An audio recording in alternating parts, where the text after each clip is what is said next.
ഒരു കാര്യം പറയാം, രാഹുൽ മാങ്കൂട്ടത്തിൽ അതിശക്തനാണ്. ഇവിടുത്തെ ഭരണപക്ഷത്തെയും പ്രതിപക്ഷത്തെയും ഇടത് വലത് സംഘടനകളും BJP ഉൾപ്പെടെ മുഴുവൻ ആൾക്കാരെയും വരച്ച വരയിൽ നിർത്താൻ ത്രാണിയുള്ള ഒരു യുവാവാണ്. അത്രയും ജനസമ്മതിയുള്ള ഒരു വ്യക്തി തന്നെയാണ്, അതിനുള്ള കഴിവുള്ള ഒരു വ്യക്തി തന്നെയാണ് രാഹുൽ മാങ്കൂട്ടത്തിൽ. ഞാനിത് പറയുന്നത് രാഹുലിനെ പൊക്കി, രാഹുലിനെ താങ്ങിക്കൊണ്ടല്ല. നമസ്കാരം. രാഹുൽ മാങ്കൂട്ടത്തിനെതിരെയുള്ള 3ാം ഗർഭക്കേസിൽ ഇപ്പോൾ സംഭവിച്ചുകൊണ്ടിരിക്കുന്നത്, ഇതിനു മുമ്പ് സംഭവിച്ചത്, ഇനി ഒരുപക്ഷെ സംഭവിക്കാൻ പോകുന്നത് ചില കാര്യങ്ങൾ ഒന്നും പറയാതെ പോകാൻ വയ്യ. രാഹുൽ മാങ്കൂട്ടത്തിൽ നിലവിൽ റിമാൻഡിലാണ്. അറസ്റ്റ് ചെയ്യുന്നതിന് തൊട്ട് മുമ്പ് വരെ, കസ്റ്റഡിയിൽ എടുക്കുന്നതിന് തൊട്ട് മുമ്പ് വരെ രാഹുൽ മാങ്കൂട്ടത്തിൽ അറിഞ്ഞില്ല. നിലവിലുള്ള അന്വേഷണ ഉദ്യോഗസ്ഥന്മാരെ ഒക്കെ, അതിലുള്ള ചില പോലീസുകാരെ ഒക്കെ മാറ്റി വിവരങ്ങൾ ചോരുമെന്ന് കരുതിയിട്ടായിരിക്കും, ആരും അറിയാതെ, ഇരുചെവി അറിയാതെ രാഹുലിന്റെ റൂമിന് മുന്നിൽ വന്ന് രാഹുലിനെ പൊക്കുന്ന സമയത്ത് മാത്രമാണ് ഈ കേസ് പുറത്തു അറിയുന്നത്. അത്രയ്ക്ക് സൂക്ഷ്മമായിട്ടായിരുന്നു കാര്യങ്ങൾ നടത്തിയിരുന്നത്. അതൊരു പക്ഷേ രാഹുൽ മാങ്കൂട്ടത്തിനെ അറസ്റ്റ് ചെയ്യണം എന്നുള്ള ആവശ്യം കൊണ്ടാണ്, ഒരു ആവശ്യം മാത്രമുള്ള ഒരു ആവേശവുമാണ് കഴിഞ്ഞ പഞ്ചായത്ത് തെരഞ്ഞെടുപ്പ് മുതലുള്ള ഒരു നാണക്കേട്. നമുക്ക് നോക്കാം എന്തൊക്കെയാണ് സംഭവിക്കുന്നതെന്ന്. രാഹുൽ മാങ്കൂട്ടത്തിനെ കസ്റ്റഡിയിൽ എടുത്തതിന് ശേഷം ചോദ്യം ചെയ്യുകയുണ്ടായി എന്നറിയുന്നുണ്ട്.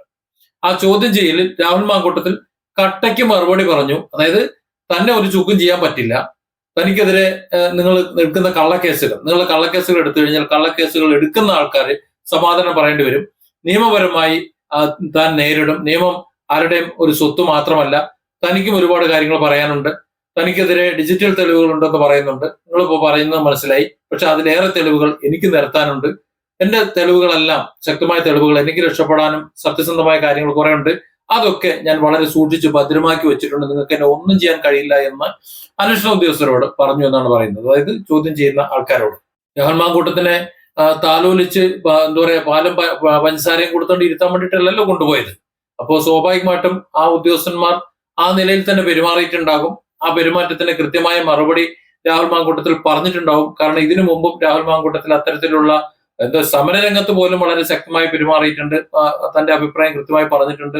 അതുകൊണ്ട് അവിടെയും പറയാൻ മടിക്കുമെന്ന് എനിക്ക് തോന്നുന്നില്ല. ഏതായാലും കള്ളക്കേസിൽ കൊടുക്കുന്നവരെ നിയമം കൊണ്ട് തന്നെ നേരിടുമെന്നും ഒരു കള്ളക്കേസിൽ തന്നെ തകർക്കാൻ പറ്റില്ല എന്നും ഇത് പുറത്തു വരുമെന്നും തന്നെ രാഷ്ട്രീയമായി ചതയ്ക്കാൻ അല്ലെങ്കിൽ ഒതുക്കാൻ നിങ്ങൾ ശ്രമിക്കുകയാണെന്നുണ്ടെങ്കിൽ അതൊരിക്കലും നടക്കാൻ പോകുന്നില്ല എന്നും സത്യമറിയാവുന്ന വലിയൊരു ജനവിഭാഗം തന്നോടൊപ്പം ഉണ്ടെന്ന് രാഹുൽ മാങ്കൂട്ടത്തിൽ തുറന്നു പറഞ്ഞു എന്നാണ് വാർത്തകൾ പുറത്തു വരുന്നത്. 3ാം ഗർഭക്കേസ് പുറത്തു വരുമ്പോൾ ഇതുവരെയുള്ള കേസുകൾ നോക്കുമ്പോൾ 3 പരാതികളിലും ചില സമാനതകളുണ്ട്. അതായത് അതിക്രൂരമായി ലൈംഗിക പീഡനം നടത്തി. ഇതാണ് 3 പരാതികളിലും ഉള്ളത്. അതായത് 3 പേര് സുഹൃത്തുക്കളാണ്, അല്ലെങ്കിൽ അത്തരം നല്ല ബന്ധങ്ങളുള്ളവരാണ്. അങ്ങനെയുള്ള ബന്ധമുള്ളവരെ രാഹുൽ മാങ്കൂട്ടത്തില് മറ്റു 2 പേരെ വിളിച്ചു വരുത്തിയിട്ടുണ്ടെങ്കിൽ, അല്ലെങ്കിൽ അങ്ങോട്ട് പോയിട്ടുണ്ടെങ്കിൽ, ഇവിടെ റൂം പരാതിക്കാരി തന്നെയാണ് എടുത്തതെന്ന് പറയുന്നു. അവിടെയായാലും ഈ 3 പരിചയമുള്ള ഈ വ്യക്തികളെ, ഈ സ്ത്രീകളെ, ഈ വനിതകളെ, അതായത് ഈ പരാതിക്കാരികളെ, ഇരകളെ രാഹുൽ പ്രഥമ കാഴ്ചയിൽ തന്നെ അത് ക്രൂരമായി പീഡിപ്പിക്കുന്ന, എന്ന് പറഞ്ഞാൽ അവരുടെ ശരീരത്തൊക്കെ മുറിവുകൾ ഉണ്ടാക്കി, അവരെ വസ്ത്രങ്ങളൊക്കെ പിച്ചു ചിന്തി അത് ക്രൂരമായി പീഡിപ്പിക്കുന്ന ഒരു സൈക്കോ ആണ് എന്നാണ് പറയുന്നത്. അതായത് ആദ്യ കാഴ്ചയിൽ തന്നെ.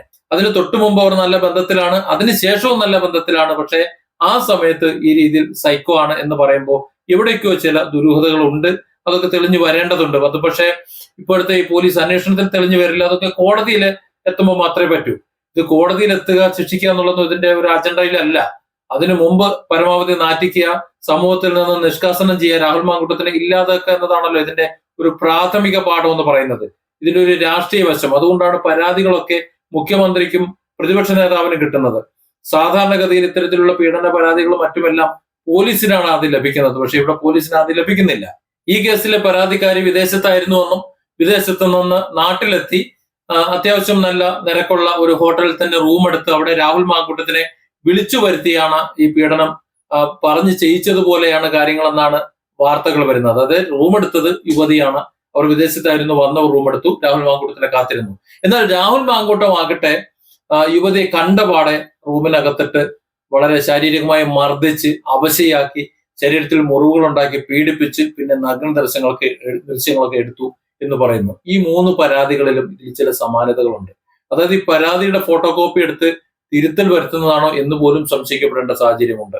3 പരാതികളെ കുറിച്ചുമുള്ള പത്രവാർത്തകളും ചാനൽ വാർത്തകളും ഒക്കെ, അതിലുള്ള ഉള്ളടക്കമൊക്കെ ഈ വാർത്തകൾ പുറത്തു വരുമ്പോൾ ഇങ്ങനെ തന്നെ കരുതാൻ പറ്റുന്നുള്ളൂ. വിദേശത്തുള്ള പരാതിക്കാരി ഇവിടെ നാട്ടിൽ വന്ന ഒരു റൂം എടുത്തിട്ട് അവിടെ രാഹുൽ മാങ്കൂട്ടത്തിൽ വന്ന ഉടനെ തന്നെ ബലമായി പീഡിപ്പിച്ചു എന്ന് പറയുമ്പോൾ പരാതി അങ്ങോട്ട് ശരിയാകുന്നില്ല. അങ്ങോട്ട് എന്തോ ചില കാര്യങ്ങൾ അതിനകത്തുണ്ട് എന്ന് തന്നെ മനസ്സിലാക്കണം.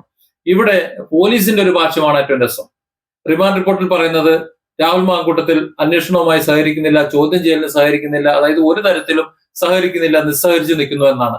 എനിക്ക് മനസ്സിലാക്കുന്നത് അതേ റിമാൻഡ് റിപ്പോർട്ടാണ്. റിമാൻഡ് റിപ്പോർട്ടിൽ പറയുന്നത് പുറത്തു വരുന്ന വാർത്തകൾ ശരിയാണ് എന്നുണ്ടെങ്കിൽ ലൈംഗിക പരിശോധനയ്ക്ക് തയ്യാറായി പോലീസ് ആവശ്യപ്പെട്ടു, രാഹുൽ മാങ്കൂട്ടത്തിനെ അത് ചെയ്തു എന്നാണ്. അങ്ങനെയാണെന്നുണ്ടെങ്കിൽ അത്തരം ഒരു പരിശോധനയ്ക്ക് തയ്യാറായ എന്ത് പരിശോധന വേണമെങ്കിലും നടത്തിക്കോളൂ എന്ന് പറഞ്ഞിട്ടുള്ള ഒരു ജനപ്രതിനിധിയായിട്ടുള്ള ഒരു പൊതുപ്രവർത്തനമായിട്ടുള്ള വേണ്ട ഒരു സാധാരണ ചെറുപ്പക്കാരനായിട്ടുള്ള രാഹുൽ മാങ്കൂട്ടത്തിൽ അന്വേഷണവുമായി സഹകരിക്കില്ല എന്ന് പറയുന്ന പോലീസിന്റെ വാദം എങ്ങനെയാണ് വിശ്വസിക്കാൻ പറ്റുക? രാഹുലിന്റെ വക്കീൽ ശാസ്തമംഗലം അജിത് കുമാർ പറയുന്നത് ഈ ഒരു കാര്യം മാത്രമല്ല, വിവാഹ വാഗ്ദാനം നൽകി പീഡിപ്പിച്ചു എന്നുള്ള കേസ്, മറ്റു കേസുകൾ, ഈ ബലാത്സംഗ കേസ് ഇതൊന്നും നിലനിൽക്കില്ല എന്ന് തന്നെയാണ്. വിവാഹ വാഗ്ദാനം നൽകി പീഡിപ്പിച്ചു എന്നുള്ള പരാതി ഒരിക്കലും നിലനിൽക്കുമെന്ന് തോന്നുന്നില്ല. കാരണം സുപ്രീം കോടതിയുടെ തന്നെ ധാരാളം ഉത്തരവുകളുണ്ട്. ഇവരെല്ലാവരും വിവാഹിതരായി നിലവിൽ ഭർത്താവ് ഉണ്ടായിരിക്കെ മറ്റുള്ളവരുമായി ഇത്തരത്തിൽ ബന്ധങ്ങൾ ഉണ്ടായി, ആ ബന്ധത്തിൽ കുട്ടികൾ ഉണ്ടാകുന്നു, ഗർഭിണിയാകുന്നു, ഇതിനെയൊക്കെ അല്ലെങ്കിൽ അവർ തമ്മിൽ ശാരീരിക ബന്ധങ്ങൾ മാത്രം ഉണ്ടാകുന്നു, ഇതൊക്കെ എങ്ങനെയാണ് പീഡനമാകുന്നത് എന്ന്. ഇത് ഉഭയകക്ഷി സമ്മതപ്രകാരമുള്ള ലൈംഗിക ബന്ധം മാത്രമാണ്. അത്തരത്തിലുള്ള ബന്ധത്തിന് അവർ തയ്യാറാകുന്നത് കൊണ്ട് ആ കാര്യങ്ങൾ നടക്കുന്നു. അതിനെ പിന്നീട് ഒരു പരാതിയായി അവരോധിക്കാൻ പറ്റുന്ന ഒരു സാഹചര്യമല്ല, അത് അംഗീകരിക്കാനും പറ്റില്ല എന്ന് കോടതി പലതവണ പറഞ്ഞിട്ടുണ്ട്. അതുകൊണ്ട് തന്നെ രാഹുൽ മാങ്കൂട്ടത്തിന്റെ കാര്യത്തിലും ഈ 3 കേസിലും കോടതിയിൽ വിചാരണ തുടങ്ങുമെന്നുള്ള കാര്യത്തിൽ സംശയമാണ്. അതിന് മുഖോഷ് ചെയ്ത് കളയോ ഒന്നും അറിയില്ല. ഏതായാലും അത്തരത്തിലൊരു സാഹചര്യത്തിൽ ഇതൊന്നും നിലനിൽക്കാൻ പോകുന്നില്ല. അതുവരെ ഇട്ട് നാണം കെടുത്താനും ഒരുപക്ഷെ രാഹുൽ മാങ്കൂട്ടത്തിനെ വെച്ച് ഇനി വരുന്ന അസംബ്ലി തെരഞ്ഞെടുപ്പിനെ നേരിടാനും ഒക്കെ പറ്റുള്ളൂ. ഇപ്പൊ ഇടതും വലതും ഒന്നാണ്, രണ്ടുപേരോട് ചേർന്നിട്ടാണ് ഇപ്പൊ രാഹുൽ മാങ്കൂട്ടത്തിന് നേരെ പുകച്ച് ചാടിച്ചുകൊണ്ടിരിക്കുന്നത്. കാരണം അതുകൊണ്ടാണ് ആദ്യത്തെ പരാതി മുഖ്യമന്ത്രിക്ക് വന്നിട്ടുണ്ടെങ്കിൽ രണ്ടാമത്തെ പരാതി വന്നിട്ടുള്ളത് പ്രതിപക്ഷ നേതാവിനായിരുന്നു, മൂന്നാമത്തെ പരാതി വീണ്ടും മുഖ്യമന്ത്രിക്കാണ് എത്തുന്നത് എന്നാണ് മാധ്യമങ്ങൾ റിപ്പോർട്ട് ചെയ്യുന്നത്. രാഹുൽ മാങ്കൂട്ടത്തിനെതിരെ വന്നിട്ടുള്ള ഈ പരാതികളിലെല്ലാം പൊതുവായി പറയുന്ന മറ്റൊരു കാര്യമാണ് രാഹുൽ തന്റെ ഇരയോട് പറഞ്ഞത്രേ തനിക്കൊരു കുഞ്ഞു വേണമെന്ന്. അതായത് ലൈംഗികമായി തന്റെ ഇരയുമായി ബന്ധപ്പെടുന്നത് ഒരു കുഞ്ഞിന് വേണ്ടിയിട്ടാണ് എന്ന് പറയുന്നുണ്ട്. എന്നാൽ അടുത്ത കഥ, ഈ കുഞ്ഞ് ഉണ്ടാകുന്ന സമയത്ത്, ഗർഭിണിയാകുന്ന സമയത്ത് ഗർഭഛിദ്രത്തിന് നിർബന്ധിച്ചുവെന്നും ഗർഭഛിദ്രം നടത്തിയെന്നുമായിരുന്നു കഴിഞ്ഞ കഥ എന്നുണ്ടെങ്കിൽ, ഇവിടെ ഗർഭിണി ആയതുകൊണ്ട് അത് തന്റേതല്ല എന്ന് പറഞ്ഞുകൊണ്ട് ഒച്ചവിളിനായിട്ടുണ്ടാക്കിയെന്നാണ് ഇതിലെ കഥ പുറത്തു വരുന്നതായിട്ട് അറിയുന്നത്. ഏതായാലും ആ ഗർഭം അലസി എന്ന് പറയുന്നു. അലസിപ്പോയതിൽ നിന്ന് അത് രാഹുൽ മാങ്കൂട്ടത്തിന്റെ കുഞ്ഞ് തന്നെയായിരുന്നു എന്ന് തെളിയിക്കാൻ വേണ്ടി ഭ്രൂണത്തിന്റെ ഒരു ഭാഗം സൂക്ഷിച്ചിരുന്നുവെന്നും അവർ ഡോക്ടറോ അല്ലെങ്കിൽ അതുപോലെ മെഡിക്കൽ രംഗത്ത് ബന്ധമുള്ള വളരെ വ്യക്തമായി അറിയാവുന്ന ഒരാളായിരുന്നത് കൊണ്ട് അത് സൂക്ഷിച്ചു വെച്ചിരുന്നുവെന്നും ഇപ്പോൾ അത് DNA പരിശോധനയ്ക്ക് കൊടുത്തുവിട്ടിട്ടുണ്ട് എന്നുമാണ് വാർത്തകൾ വരുന്നത്. ആദ്യ പരാതിക്കാരിയുടെ പരാതിയിൽ നിന്നും ഈ പരാതിക്കാരിയുടെ ഒരു പരാതിയുടെ പ്രത്യേകത നിർബന്ധിത ഗർഭഛിദ്രത്തിന് നിർബന്ധിച്ചില്ല എന്നതാണ്. ആദ്യത്തിൽ അതിനുള്ള എല്ലാ ഒത്താശയും ചെയ്തു കൊടുത്തു എന്നുണ്ടെങ്കിൽ, അല്ലെങ്കിൽ നിർബന്ധിച്ച് ചെയ്യിച്ചു എന്നുണ്ടെങ്കിൽ, ഇവിടെ അതിനൊന്നും തയ്യാറായില്ല. വേണ്ട എന്ന് പറഞ്ഞു, തന്റേതല്ല എന്നൊക്കെ പറഞ്ഞ് മാനസികമായി പീഡിപ്പിച്ചു എന്നേ ഉള്ളൂ. ഏതായാലും ഈ കഥ കോടതിയിൽ എത്തുമ്പോൾ ഇത് അത്ര സുഖകരമായിരിക്കില്ല. കേസെടുത്ത പോലീസും കേസ് കൊടുത്തവരുമൊക്കെ കണ്ടറിയണമെന്നതാണ് നിലവിലുള്ള അവസ്ഥ. കാരണം നേരത്തെ ഉണ്ടാക്കിയ കഥകളുടെ അതേ കഥകൾ തന്നെയാണ് ഇവിടെയും അവതരിപ്പിച്ചിട്ടുള്ളത്.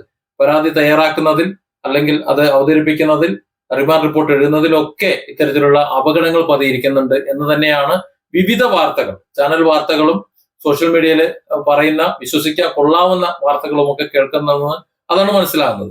ഒരു കാര്യം പറയാം, രാഹുൽ മാങ്കൂട്ടത്തിൽ അതിശക്തനാണ്. ഇവിടുത്തെ ഭരണപക്ഷത്തെയും പ്രതിപക്ഷത്തെയും ഇടത് വലത് സംഘടനകളും BJP ഉൾപ്പെടെ മുഴുവൻ ആൾക്കാരെയും വരച്ച വരയിൽ നിർത്താൻ ത്രാണിയുള്ള ഒരു യുവാവാണ്. അത്രയും ജനസമ്മതിയുള്ള ഒരു വ്യക്തി തന്നെയാണ്, അതിനുള്ള കഴിവുള്ള ഒരു വ്യക്തി തന്നെയാണ് രാഹുൽ മാങ്കൂട്ടത്തിൽ.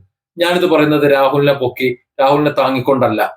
അങ്ങനെയുള്ള ഒരാളായതുകൊണ്ടാണ് ഈ രാഹുൽ മാങ്കൂട്ടത്തിന്റെ പിന്നാലെ ഇത് തികച്ചും വ്യക്തിപരമായ ഒരു കേസായിരുന്നിട്ട് കൂടി ഒരു യുവതിയും രാഹുൽ മാങ്കൂട്ടം എന്ന് പറയുന്ന യുവാവും തമ്മിലുള്ള ഒരു വിഷയമാണ്.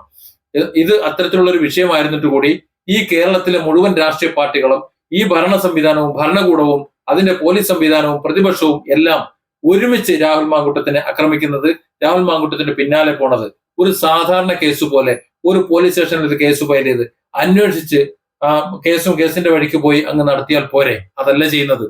ഇവിടെയും കുറെ ആളും ആരവവും ഒച്ചയും ബഹളവും ഒക്കെ ഉണ്ടാക്കി, കുറച്ച് ആവേശമുണ്ടാക്കി രാഹുൽ മാങ്കൂട്ടത്തിന്റെ പേര് ഇങ്ങനെ ഉയർത്തിപ്പിടിക്കുന്നത്, എന്റെ കഴിഞ്ഞ വീഡിയോയിൽ പറഞ്ഞിരുന്ന പോലെ ചിലതൊക്കെ മറയ്ക്കാനും ചിലരൊക്കെ പേടിച്ചിട്ടും അല്ലെങ്കിൽ ചിലതൊക്കെ പേടിച്ചിട്ടും തന്നെയാണോ?